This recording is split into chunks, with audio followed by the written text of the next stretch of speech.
Hi students, welcome at KitKan Digital Learning. I am your SST teacher. Today I am presenting lecture number 2 and the topic is Maps and Globes from your book We Learn SST Class 6 published by Oxford University Press.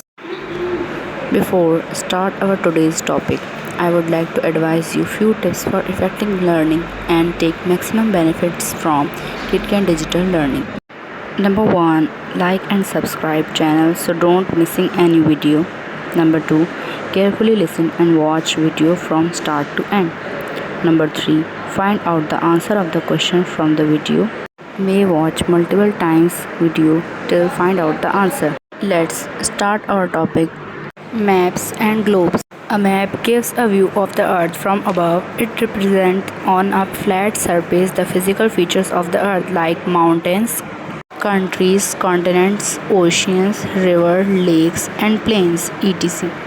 Map जो होता है वो अर्थ के view दिखाता है हमें कि अर्थ ऊपर से कैसे दिखती है। ये एक फ्लैट सरफेस पे हमें अर्थ के फिज़िकल फीचर्स बताता है जैसे continents, countries, oceans, river, mountains.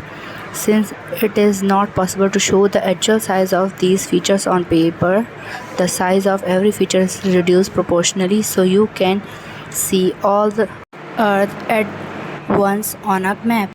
ये पॉसिबल नहीं कि हम लोग सारे फीचर्स, सारे इलाके जो अर्थ के हैं, माउंटेंस वगैरह, वो हम एक पेपर पे उसका एक्चुअल साइज़ ड्रॉ कर सकें.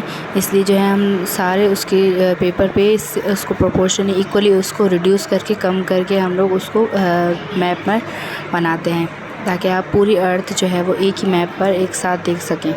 A globe is a model of the earth. Just like models of cars, trucks and famous building, a globe is smaller than the actual earth. It shows the map of the earth on its surface. It is placed on a stand and you can made to rotate. Any one size of the globe shows only part of the earth. It is an accurate model used by students, geographers, researchers to study our planet earth. Globe जो होता है वो अर्थ का एक model होता है. इसी तरह जैसे कार्स के मॉडल बनते हैं, ट्रक्स बनते हैं, फेमस बिल्डिंग्स के मॉडल होते हैं, ग्लोब जो होता है वो अर्थ से बहुत छोटा होता है, एक्चुअल अर्थ के साइज़ का नहीं होता. ये हमें मैप शो करता है. ग्लोब जो होता है वो एक स्टैंड पर होता है. उसको हम अपनी मर्ज़ी से रोटेट कर सकते हैं ताकि हम दूसरी साइड देख सकें. ये बिल्कुल अर्थ का सही मॉडल बनाया गया है ताकि इसको स्टूडेंट्स, जियोग्राफर, रिसर्चर स्टडी कर सकें अर्थ के बारे में. डिफरेंट टाइप ऑफ मैप्स जो होते हैं वो 3 टाइप के होते हैं: फिज़िकल मैप, पॉलिटिकल मैप और थीमेटिक मैप. फिज़िकल मैप जो है वो फिज़िकल फीचर्स अर्थ के शो करता है जैसे land, mountains, desert, plain, river. हर फीचर जो है वो डिफरेंट कलर में शो किया जाता है ताकि हम लोग उसको जान सकें कि ये लैंड है या ये ओशन है. जैसे ओशन जहाँ पर होगा वहाँ पर ब्लू कलर होगा, लैंड जहाँ पर होगा वहाँ ब्राउन कलर होगा. आप अपने बुक के मैप पर देख सकते हैं कि जहाँ ज़मीन है वहाँ पर इन्होंने ब्राउन कलर किया हुआ है. जहाँ से अरेबियन सी ओशियन स्टार्ट होता है वहाँ से इन्होंने ब्लू कलर किया है. जहाँ ग्रीनरी है, जहाँ वादियाँ हैं, फॉरेस्ट है, वहाँ इन्होंने ग्रीन कलर किया हुआ है.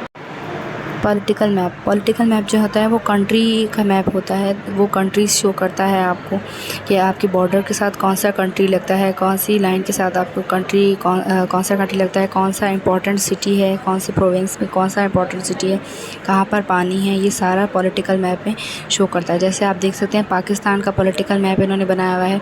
तो इन्होंने बलूचिस्तान, सिंध, पंजाब, KPK ये सारे हैं. बाकी इसमें कोई और कंट्री नज़र नहीं आ रहा. ये सिर्फ पाकिस्तान का कंट्री है. जहाँ अफ़गानिस्तान लगता है वहाँ इन्होंने अफ़गानिस्तान लिखा है. जहाँ ईरान हमारे साथ कनेक्ट होता है वहाँ इन्होंने ईरान किया है. जहाँ से चाइना कनेक्ट होता है या इंडिया कनेक्ट होता है उस साइड इन्होंने वो नाम लिखे हुए हैं. उसके बाद आता है थीमेटिक मैप जो होता है वो स्पेशल थीम के हिसाब से बना होता है. उसमें हम लोगों को जो है क्लाइमेट के बारे में बताते हैं, रेनफॉल, टेम्परेचर कैसा है इस साइड की पॉपुलेशन कैसी है. थीमेटिक मैप इस तरीके का होता है जो कलर्स के हिसाब से शो किया जाता है. ये रहा थीमेटिक मैप. अब आप इसमें देख सकते हैं कि अलग अलग कलर से इनको शेडिंग की हुई. देखें जहाँ सबसे ज़्यादा इन्होंने डार्क ग्रीन कलर किया हुआ है वहाँ पर हॉट समर और माइल्ड विंटर, यानी ज़्यादा गर्मी होती है और सर्दियाँ कम पड़ती हैं. उससे लाइट ग्रीन में वार्म समर और माइल्ड विंटर, वहाँ पे कम समर होता है और कम ही गर्मियाँ होती हैं. फिर येलो में वार्म समर, कूल विंटर, यानी कम गर्मियाँ होती हैं और सर्दियाँ जो होती हैं वो ज़्यादा ठंडी होती हैं. फिर है orange, hot summer and mild winter, ज़्यादा गर्मियाँ और हल्की सर्दियाँ. फिर येलो में है वार्म समर, कूल विंटर. ज़्यादा हल्की गर्मियाँ होती हैं और विंटर जो होता है वो ज़्यादा होता है। अब देखिए लाइट पर्पल जो है वहाँ पर हॉट समर और माइल्ड विंटर, यानी ज़्यादा गर्मियाँ और कम सर्दियाँ। फिर डार्क पर्पल में वार्म समर, कूल विंटर, कम गर्मियाँ और जो है ज़्यादा सर्दियाँ। फिर डार्क ग्रीन में वार्म टू कोल्ड समर, यानी गर्म से थोड़ा ठंडा समर होता है। कूल टू कोल्ड विंटर, यानी ठंडे से और ठंडा वहाँ पर विंटर होता है। City guide. अब सिटी गाइड जो होता है वो एक थीमेटिक मैप होता है, वो एक सिटी का मैप होता है, पर्टिकुलर सिटी, जैसे सक्खर का मैप। इसमें हमें रोड्स, ट्रांसपोर्ट नेटवर्क्स और main landmarks, school, hospitals, hotels, government buildings, shopping areas जो हैं वो सारे हम लोग इसमें सर्च कर सकते हैं। ये टूरिस्ट के लिए जो ट्रैवल करने आते हैं सिटी में, उनके लिए बहुत ज़्यादा इंपॉर्टेंट होता है कि उनको इम्पॉर्टेंट प्लेसेस वहाँ पर मिल जाएं। अब आप ये देख सकते हैं, ये सक्खर का मैप है। इसमें आपको मारिया स्कूल, घंटा घर, मासूम शाह का मीनारा, ये सारी इंपॉर्टेंट जगहें नज़र आ रही होंगी। अब आप ऊपर सर्च है तो आप ऊपर वहाँ पर सर्च भी कर सकते हैं। आपको जिस लोकेशन पे जाना है, जैसे आइकन पे जाना है, बिग सफ़ी पर जाना है, तो वहाँ पर आप सर्च कर सकते हैं। Scale. Maps are always drawn to scale. The map scale shows how much smaller everything on the map is compared to the real world. Every part of the map is scaled down in the same proportion. What would have happened if maps were not drawn to scale? In this अभी बता रहे हैं कि map जो है वो scales के through show किया जाता है ताकि रियल वर्ल्ड हम लोग दिखा सकें, क्योंकि एक एरिया हम लोग पूरा नहीं बना सकते एक मैप पर, इसलिए उसको इक्वली छोटा करके रिड्यूस करके उसको पेपर पे बनाते हैं।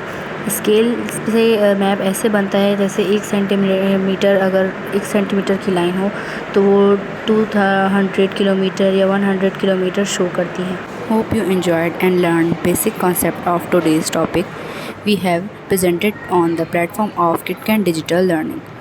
Don't forget to find out the answer of the question and reply answer of the question on within 24 hours to maintain your summer vacation learning project marks as total 10 marks in your final term exams based on reply all questions. Hope to see you in next topic and learn more new concepts. Thank you and bye bye.